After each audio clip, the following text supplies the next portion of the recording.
रात का सन्नाटा, आसमान में पूर्णिमा का चांद और उसकी चांदी जैसी रोशनी धरती पर बिखरी हुई है। ये कोई साधारण रात नहीं, यह है शरद पूर्णिमा की रात।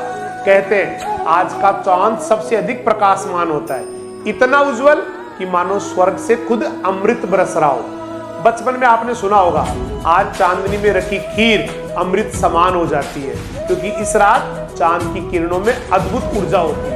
आयुर्वेद कहता है आज की चांदनी मन और शरीर दोनों को शीतल कर देती है। पर शरद पूर्णिमा सिर्फ वैज्ञानिक रहस्य ही नहीं है, यह एक आध्यात्मिक उत्सव भी है। आज के दिन भगवान श्री कृष्ण ने गोकुल की गोपियों संग महान रास लीला की थी। वो रास लीला जहां भक्ति और प्रेम का अद्भुत संगम हुआ। सोचिए, रात का समय, गोपियां नृत्य में मग्न और बीच में खड़े कृष्ण। कहते हैं हर गोपी को ऐसा लगा कि कृष्ण उसके साथ है। ये कोई साधारण नृत्य नहीं था, ये था आत्मा और परमात्मा का मिलन।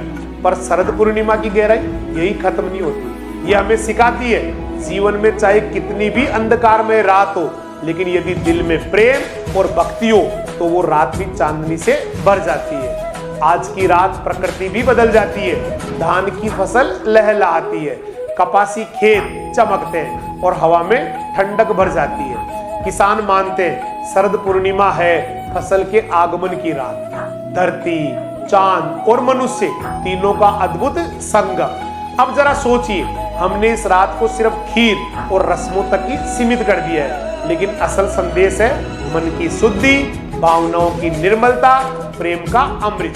कितना अजीब है ना, हम अमीर बनने की दौड़ में तनाव और कलह से अपने जीवन को जहरीला कर लेते हैं। पर शरद पूर्णिमा कहती है रुको, चांदनी में बैठो और अपने मन को अमृत से भर लो।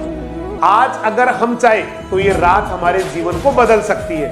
थोड़ी देर चांदनी में बैठिए, मन की उलझनों को धीरे धीरे छोड़ दीजिए और महसूस कीजिए आपके भीतर भी कृष्ण की बांसुरी गूंज रही है। शरद पूर्णिमा हमें याद दिलाती है कि जीवन का असली सुख भोग विलास में नहीं, बल्कि शुद्ध प्रेम, शुद्ध भक्ति और शुद्ध आत्मा में है।